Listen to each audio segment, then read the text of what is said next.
एक पशुपति व्रत होता है और वो व्रत ऐसा है कि उस व्रत को 5 सोमवार करना चाहिए, कोई से भी 5 सोमवार, जिसमें तुम्हारी मर्जी पड़े। ऐसा कौन सा काम है जो पशुपति व्रत से नहीं हो सकता? जब पशुपति अस्त्र मात्र भगवान राम के तरकश में रखे होने पर लंकाधिपति रावण के प्राण निकल सकते हैं, तो जीवन का वो कौन सा सुख है जो पशुपति व्रत से प्राप्त नहीं हो सकता? बस उसका नियम है, 5 सोमवार करो, पहले सोमवार को करो चाहे दूसरे सोमवार को करो। जिस सोमवार को पशुपति व्रत करो, सुबह शंकर जी के मंदिर में जाकर पूजन करो, अर्चना करो, अभिषेक करो, वो थाली को लेकर वापिस घर में रख दो। सुबह फलाहार करो, शाम को वापिस उसी थाली को लेकर जाओ, उसमें 6 दिए लगाकर लेकर जाओ। दिए को जलाना नहीं है, केवल घी के दिए लेकर जाना है, थोड़ा सा मीठा। शिव महापुराण में, स्कंद पुराण में जो पशुपति व्रत बताया है उसका विधान, थोड़ा सा मीठा लेकर जाओ। शिव जी की फिर पूजन करो, पूजन करने के बाद में शाम के समय प्रदोष काल में पूजन करो। पूजन करने के बाद बाबा भोलेनाथ की आराधना कर कर 5 दिए शंकर जी के सम्मुख में लगा दो। जो मीठा लेकर गए हो उसके 3 हिस्से कर दो, 2 हिस्से मंदिर में चढ़ा दो, 1 हिस्सा और 1 दिया थाली में रखकर पूजन करने के बाद वापिस लेकर आ जाओ। घर के दरवाजे की देहली पर राइट हैंड में सीधे हाथ पर जो दिया लेकर आए हो उस दिए को जला दो और अंदर जाकर जो प्रसाद लेकर आए हो 1 हिस्सा उसको पाकर फिर भोजन प्रसाद ग्रहण कर लो। ऐसे पशुपति नाथ के 5 व्रत होते हैं।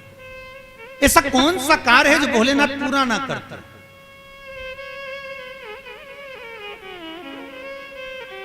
कौन सा कार्य?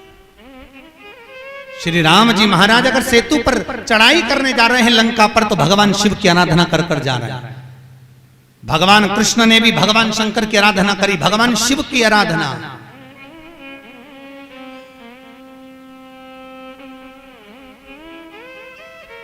शिवर्चन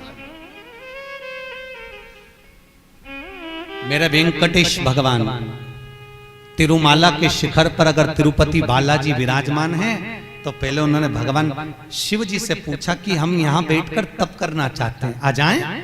भगवान शंकर ने कहा आओ, और तिरुमाला के शिखर पर बैठकर तप करो, साधना करो, आपकी मर्जी पड़े वैसे निवास करो।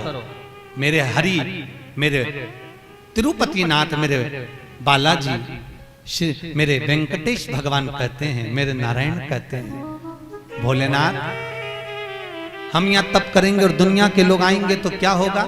शंकर भगवान ने कहा चिंता मत करो, आप तिरुमाला के शिखर पर बैठकर तप करना, मैं कपिलेश्वर महादेव के रूप में बैठकर तुम्हारी रक्षा करूंगा।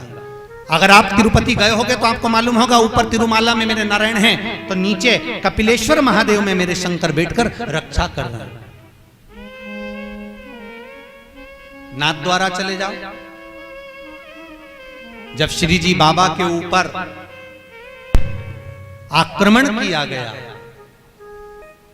भोलेनाथ जी के ऊपर जब श्रीनाथ जी के ऊपर जब आक्रमण किया गया, गोवर्धन नाथ जी की मूर्ति को खंडित करने का जब भाव आया, तब ब्रजवासियों ने शंकर भगवान को घास के पूले में दबाकर बैलगाड़ी में लेकर रात की रात भाग गए। और श्रीनाथ जी को लेकर जब भागे, सब दूर घूम लिए, श्री जी बाबा को कहां रखें, श्रीनाथ जी को कहां रखें। तब सब दूर घूमने के बाद मेवाड़ की भूमि में जब पहुंचे, तो शंकर भगवान से श्री जी बाबा ने कहा भोलेनाथ अब आप बता दो हम कहां रहे, बार बार घूम रहे हैं, कहां जाएं हम, किस जगह?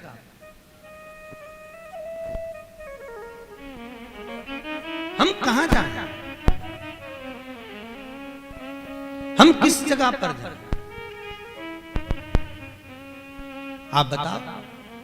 भगवान शिव कहते हैं ठाकुर, हे श्री जी बाबा आप एक काम करो, आप मेवाड़ की इसी भूमि पर रहिए, आप यहां रहोगे और हम एक लिंग जी के रूप में आपकी रक्षा करेंगे। कभी आप नाथ द्वारा जाकर देखना, श्रीनाथ जी में श्री जी बाबा विराजमान है और उनके पास में एक लिंग जी के रूप में भगवान शंकर विराजमान। कोई ऐसी धरा, कोई ऐसी भूमि, कोई ऐसी जगह जहां शिव ना हो, हर जगह सर्वस्व विराजमान भोलेनाथ, सर्वस्व।